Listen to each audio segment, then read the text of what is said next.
Welcome to competitive cracker. അപ്പോൾ നമ്മൾ കാത്തിരുന്ന നമ്മളുടെ HSCയുടെ പരീക്ഷ ഇങ്ങ് തൊട്ടടുത്ത് എത്തിയിരിക്കുകയാണ്. അതായത് നമ്മളുടെ അവസാന ലാപ്പിലേക്ക് പ്രവേശിച്ചിരിക്കുന്നു എന്നാണ് അതിൻ്റെ അർത്ഥം. ഇപ്പോൾ ഇന്ന് ഞാൻ വന്നിരിക്കുന്നത് മൊഡ്യൂൾ 7, നമ്മുടെ കെമിസ്ട്രി ഭാഗത്ത് വരുന്ന മൊഡ്യൂൾ 7ൻ്റെ ഏറ്റവും പ്രധാനപ്പെട്ട ഹോട്ട് ടോപ്പിക്സ് ഏതൊക്കെയാണെന്ന് നിങ്ങൾക്ക് പറഞ്ഞു തരാനും അതിൽ നിന്ന് വരാൻ സാധ്യതയുള്ള കുറച്ച് ക്വസ്റ്റ്യൻസും ഡിസ്കസ് ചെയ്യാൻ വേണ്ടിയാണ് ഞാനിന്ന് വന്നിരിക്കുന്നത്. അപ്പോൾ നമുക്ക് മൊഡ്യൂൾ 7 ഒന്ന് നോക്കാം. മൊഡ്യൂൾ 7 അതിൻ്റെ അകത്ത് തെർമോഡൈനാമിക്സ് ഉണ്ട്, കൈനറ്റിക് തിയറി ഉണ്ട്, ലോ ഓഫ് മാസ് ആക്ഷൻ ഉണ്ട്, അതുപോലെ തന്നെ റേറ്റ് ഓഫ് റിയാക്ഷൻ ഉണ്ട്. അപ്പോൾ ഇത്രയും കാര്യങ്ങളാണ് നമുക്ക് അതിൻ്റെ ആദ്യത്തെ ഭാഗത്ത് ഉള്ളത്. അപ്പം നമുക്ക് postulates of kinetic theory of gases അതിൻ്റെ അകത്ത് നമുക്ക് ചാൻസ് ഉള്ളത് എന്താണ്, ഡിഗ്രീസ് ഓഫ് ഫ്രീഡം ആണ്.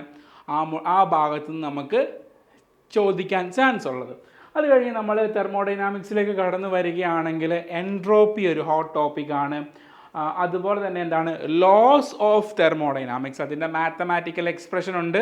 അതുപോലെ തന്നെ പ്രോബ്ലം ചോദിക്കാം. അതുപോലെ തന്നെ എൻട്രോപ്പിയുടെയും എന്താണ് പ്രോബ്ലം ചോദിക്കാൻ വേണ്ടി ചാൻസ് ഉണ്ട്.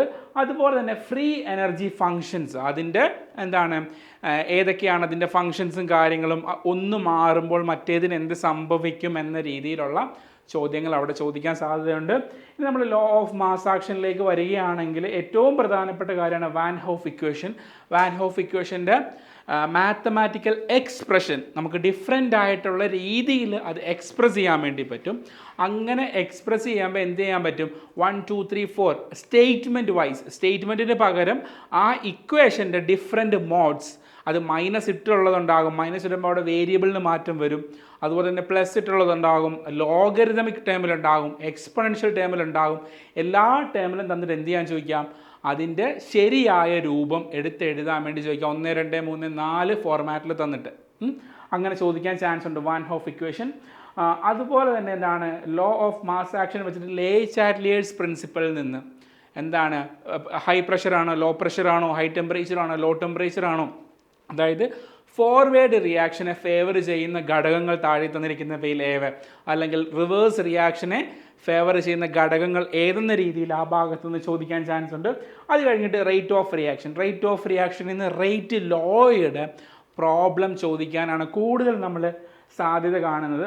അത് കഴിഞ്ഞിട്ട് എക്സാക്ട്ലി നമ്മൾ നേരത്തെ പറഞ്ഞതുപോലെ തന്നെ എന്താണ്, അരീനിയസ് ഇക്വേഷൻ, വാൻ ഹോഫ് ഇക്വേഷൻ്റെ അതേ സിമിലർ രീതിയിൽ എന്ത് ചോദിക്കാൻ, അരീനിയസ് ഇക്വേഷൻ ചോദിക്കാൻ വേണ്ടിയുള്ള സാധ്യത കാണുന്നുണ്ട്.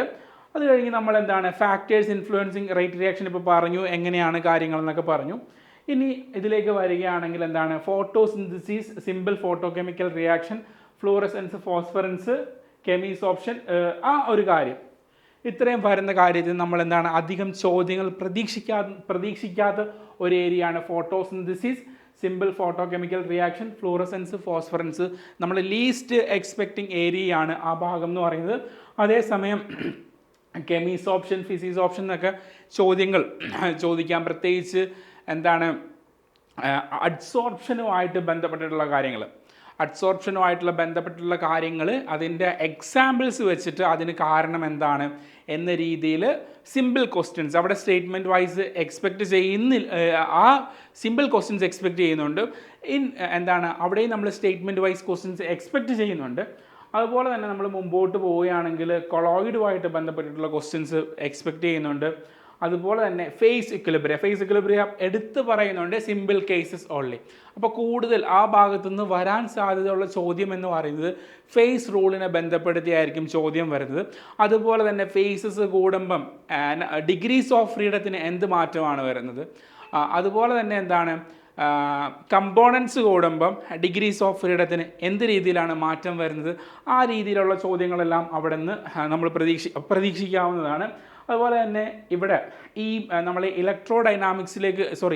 ഇലക്ട്രോ കെമിസ്ട്രിയിലേക്ക് നമ്മൾ കയറി വരുമ്പം നമുക്ക് നമ്പർ ഓഫ് ലോസിൻ്റെ എണ്ണം ഇവിടെ കൂടുതലാണ്. ഫാരഡേയ്സ് ലോസ് ഉണ്ട്, കോൾറാഷിസ് ലോ ഉണ്ട്, അരീനിയസ് തിയറി ഉണ്ട്, ഓസ്റ്റ്വേൾഡ് ഡൈലൂഷൻ ലോ ഉണ്ട്, ഡി-ബൈ-ഹക്കിൾ ലോ ഉണ്ട്.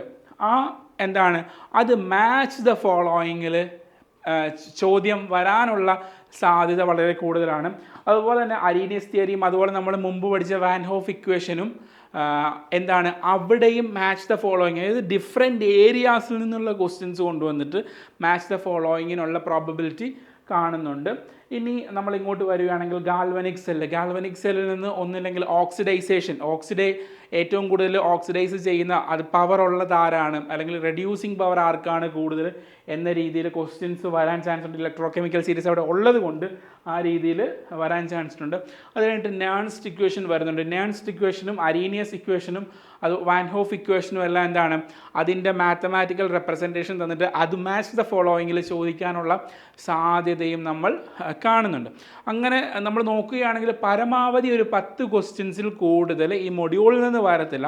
അതെങ്ങനെയായിരിക്കും ഡിസ്ട്രിബ്യൂഷൻ നമുക്കൊരിക്കലും പറയാൻ പറ്റത്തില്ല. പക്ഷേ എന്താണ് ഈ ഹോട്ട് ടോപ്പിക്സിന് ഉള്ളിൽ നിന്നുകൊണ്ട് തന്നെ എന്തായിരിക്കും ക്വസ്റ്റ്യൻസ് വരിക. അപ്പോൾ നമുക്ക് ഒരു ക്വസ്റ്റ്യനിലേക്ക് കടക്കാം. 3a gives 2b എന്ന രാസപ്രവർത്തനത്തിൻ്റെ നിരക്ക് dB/dt ഫോർമാറ്റിൽ ആണ് ചോദിച്ചിരിക്കുന്നത്. dB/dt എന്താണെന്നാണ് ഇവിടെ നിന്ന് നമ്മൾ കണ്ടുപിടിക്കേണ്ടത്.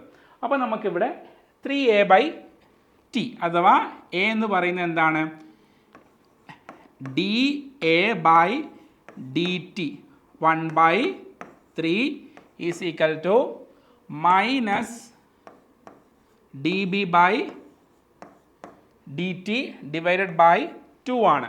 മൈനസ് വന്നെന്ന് പറഞ്ഞാൽ ഒന്ന് എന്ത് ചെയ്യുക, ഇവിടെ ബി എന്ന് പറയുന്ന പ്രോഡക്റ്റ് ഫോം ചെയ്യുമ്പം എ എന്ന് പറയുന്ന റിയാക്റ്റൻ്റ് കുറഞ്ഞു വരികയാണ്.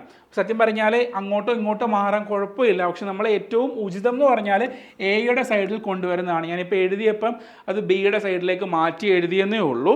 പക്ഷെ നമ്മൾ അത് ആ dB/dt ആൻസർ എഴുതുമ്പോൾ മാത്തമാറ്റിക്കലി നമ്മൾ ചെയ്യുമ്പോൾ നമുക്കത് കറക്റ്റായിട്ട് കിട്ടും.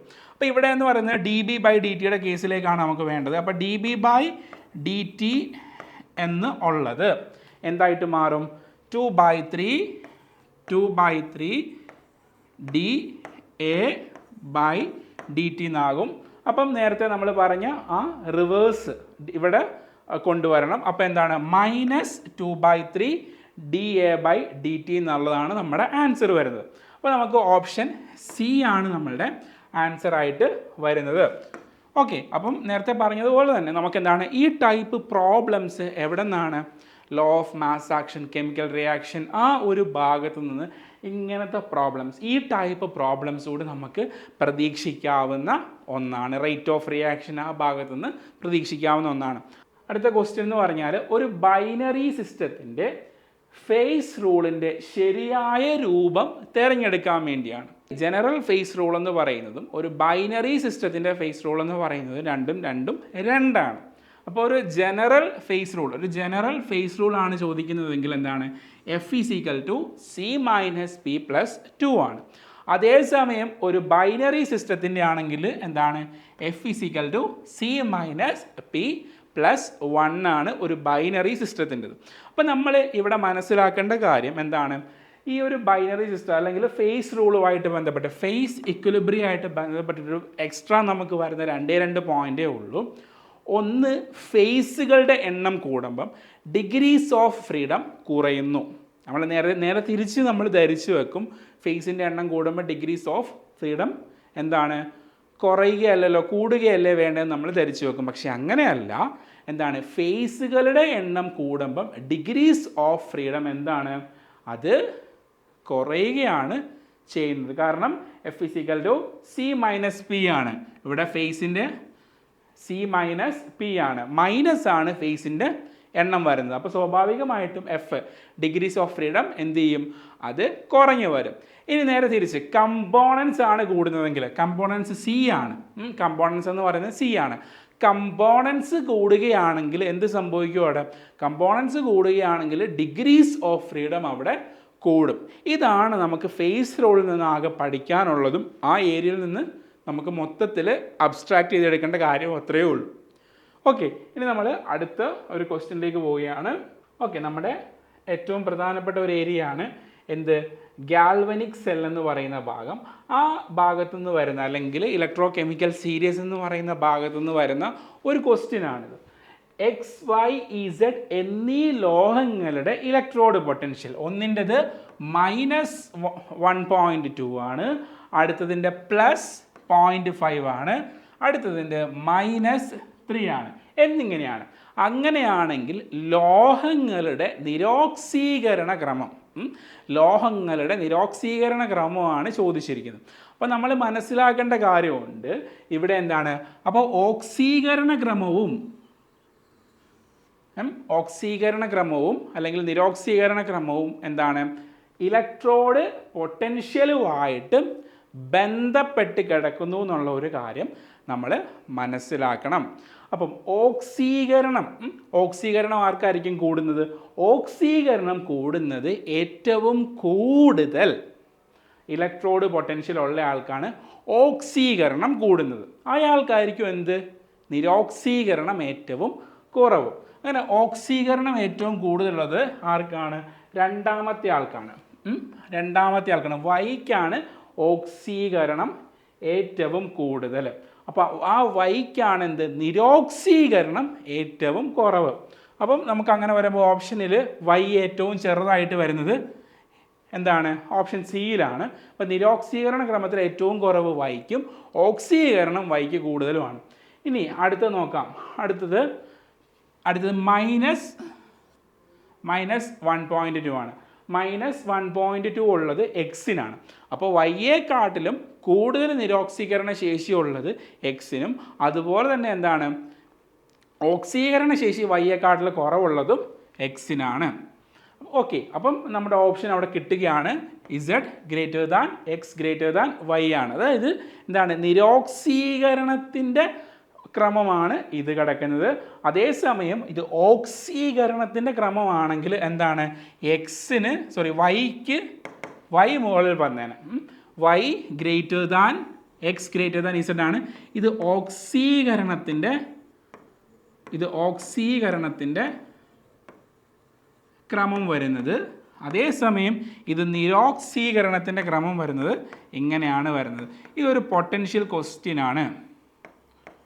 അതോടൊപ്പം തന്നെ നമ്മൾ മനസ്സിലാക്കേണ്ട കാര്യം, ഈ ക്വസ്റ്റ്യൻ വേറെ രീതിയിൽ എങ്ങനെ വരാമെന്ന് ചോദിച്ചു കഴിഞ്ഞാൽ, ഇപ്പം നമ്മുടെ റിയാക്ഷൻ ഉണ്ടല്ലോ, A+B gives 2 ഇലക്ട്രോൺ സംതിങ് ഇവിടെ തരും, ഒരു വാല്യൂ തരും 2.3 electron volt. B+C gives 2 electron plus 3.3 electron volt. ഇങ്ങനെ ഒരു 4 റിയാക്ഷൻ തരും. 4 റിയാക്ഷനിൽ അവിടെ എലമെൻറ്റ് സ്പെസിഫൈ ചെയ്ത് തരും. എലമെൻറ്റ് സ്പെസിഫൈ ചെയ്ത് തന്നിട്ട് എന്ത് ചോദിക്കും, അതിൻ്റെ അകത്ത് ഏറ്റവും കൂടുതൽ റെഡ്യൂസിങ് പവർ ഉള്ളതും ഏറ്റവും കൂടുതൽ ഓക്സിഡൈസിങ് പവർ ഉള്ളതും തിരഞ്ഞെടുക്കാൻ വേണ്ടി ചോദിക്കും. അപ്പോൾ അവരുടെ ഓപ്ഷനിൽ എന്താണ്, ഇങ്ങനത്തെ ഒരു കോമ്പിനേഷൻ ആയിരിക്കും, A ആൻഡ്